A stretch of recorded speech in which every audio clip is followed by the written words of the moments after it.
Bienvenidos a La Otra Aventura, un espacio dedicado al mundo de los libros.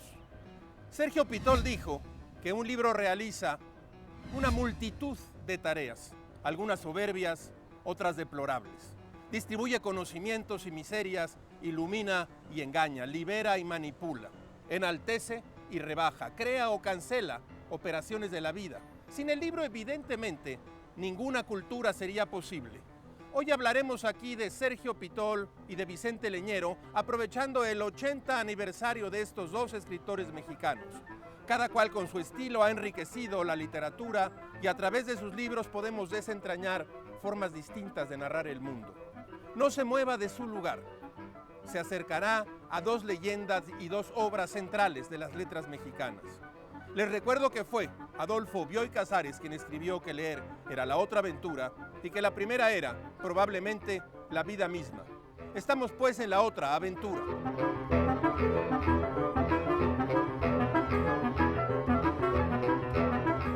Es inevitable que las experiencias de vida influyan en la escritura. Las experiencias que se acumulan, lo que se aprende, incluso lo que se ignora, formará parte siempre de la literatura. Pitol nació y creció en Veracruz y quedó huérfano desde los 6 años y fue criado por sus abuelos y otros familiares. Luego se mudó a la Ciudad de México, donde estudió Derecho y más tarde se convirtió en diplomático y vivió durante muchos años en París, Varsovia, Budapest, Moscú y Praga. También residió por motivos de estudio y trabajo editorial en Roma, Pekín, Barcelona. Estas ciudades marcaron su modo de escribir y de entender la literatura. Y no solo eso, sino que se convirtió en un prolífico traductor.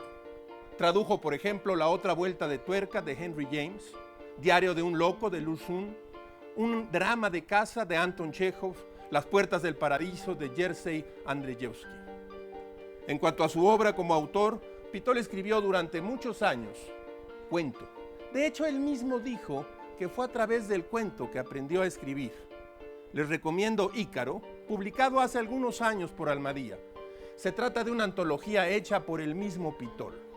Usted encontrará 12 textos, entre ensayos y narraciones, que dan cuenta de la vida e inquietudes del autor. La infancia, viajes a lugares lejanos, experiencias en tierras extranjeras, la experiencia al escribir. Precisamente en su primera novela, El tañido de una flauta, Pitol funda lo que será su estilo narrativo y sus rasgos distintivos en la literatura. Esta novela narra la historia de un director mexicano que al ver una película japonesa en el Festival Cinematográfico de Venecia se topa con la vida de su amigo Carlos Ibarra, con quien ha perdido contacto hace tiempo.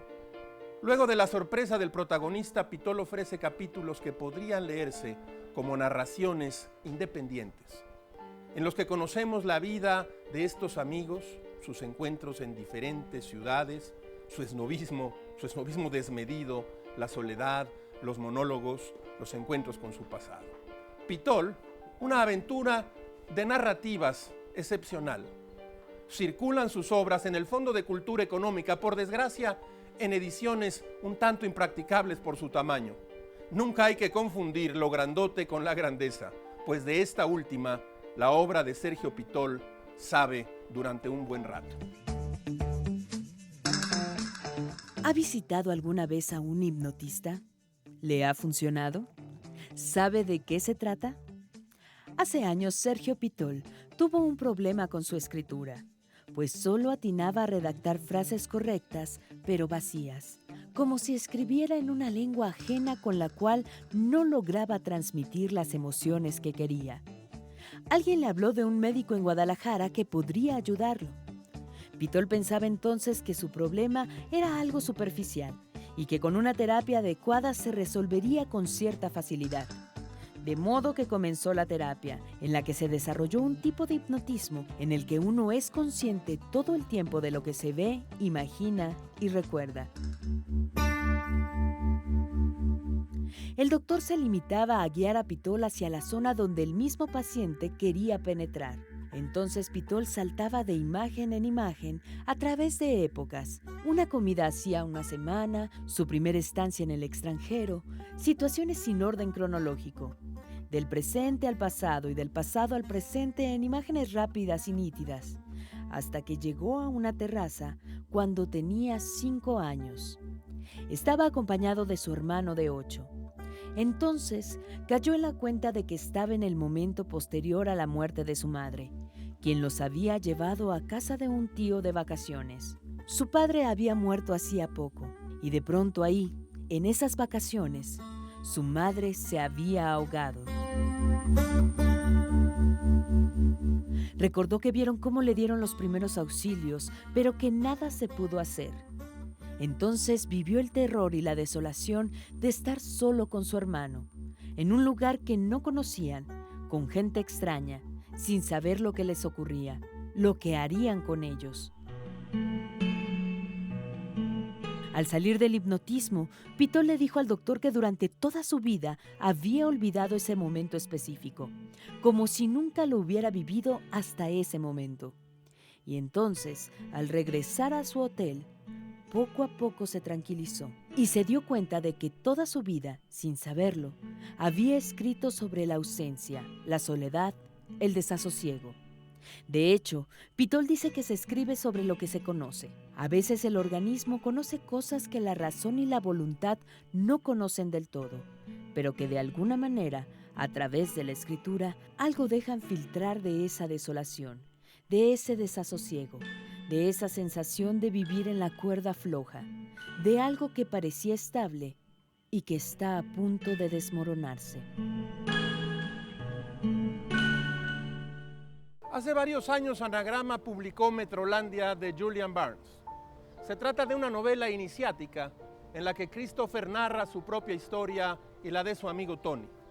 De adolescentes se interesan por el arte y se complican en la vida con preguntas que a simple vista parecen simples, pero cuyas respuestas desconocen del todo. Poco a poco crecen y cada cual toma su camino. El protagonista va a París, donde se encuentra la respuesta a algunos enigmas, como el sexo, el aburrimiento, la amistad. Ya de regreso en Londres se reencuentra con Tony, pero aunque mantienen su amistad, es evidente que han tomado rumbos distintos. Ya casi al final de la novela, Christopher está cansado y tiene una hija y posibilidades de convertirse en editor. Sin embargo, lo que parecería un final feliz está lleno, una vez más, de dudas, incertidumbres y sorpresas.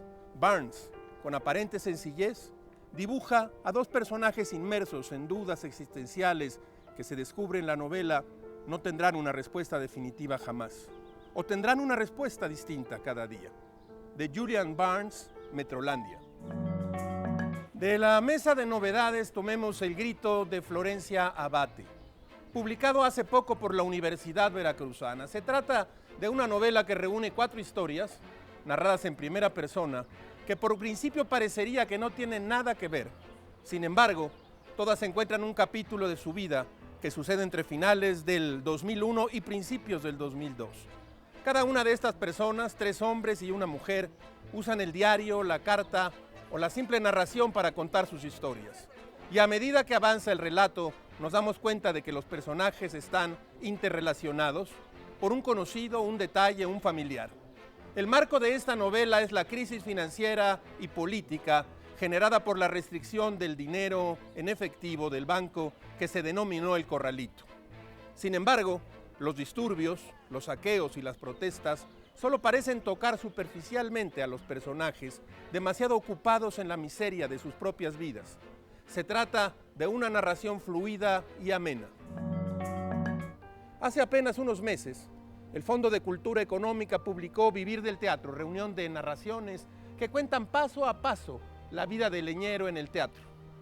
Aunque su fibra es la memoria, estos relatos magníficos no se proponen ser las memorias del leñero, sino más bien el relato de una época, su paso, las historias, el relato de los hombres de teatro y las obras que el leñero ha escrito.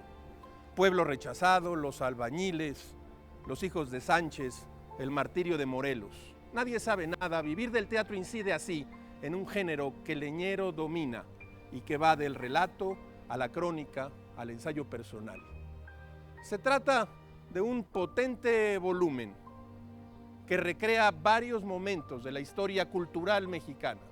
Mi impresión es que el leñero mejora con el tiempo, precisamente porque aguantan el paso del tiempo.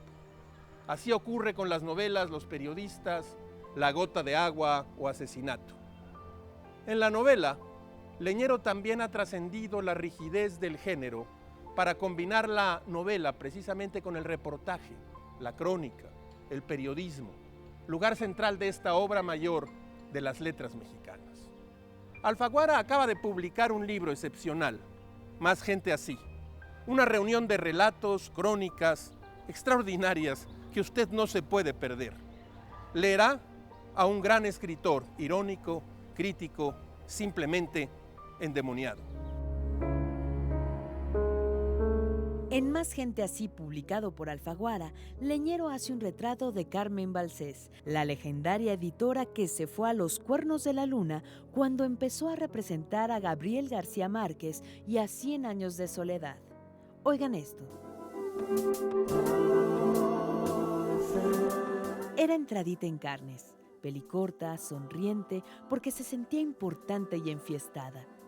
Joaquín Díez-Canedo le había organizado un cóctel en el Club Suizo de la Colonia del Valle para presentarla a la comunidad de escritores mexicanos. La conocí 2 días antes en las oficinas de Joaquín Mortis. Se llamaba Carmen Balcells. Tenía 35 años, pero representaba un poco más por su aire de ama de casa aletargada. Por eso, Carmen Balcells estaba en México en la primavera de 1965. Quería eso, conocer escritores mexicanos para representarlos y proponer sus obras a las editoriales de todo el mundo. Ya tengo a Vargas Llosa y a Cabrera Infante, dijo Carmen Balcells la mañana en la que me la presentó en su oficina Joaquín Díez-Canedo. Ahora te quiero a ti. Parecía una declaración de amor. Era más bien un boleto a la gloria si de veras la catalana tenía la habilidad para conseguir traducciones y ediciones como lo prometía con una seguridad pasmosa. El público encontrará en esta ventana un escenario por el que pasan como ráfagas todas las semanas la felicidad y la desdicha de escribir, gajes del oficio, aforismos, frases, máximas. El éxito es fácil de obtener, lo difícil es merecerlo. Albert Camus. Agradecemos a la librería Pegaso de la Casa Lam su hospitalidad. Hemos llegado al final de esta emisión y esta aventura. Soy Rafael Pérez Gay y los espero la próxima semana. Abres una puerta y detrás de ella aparece un mundo. Eso es un libro.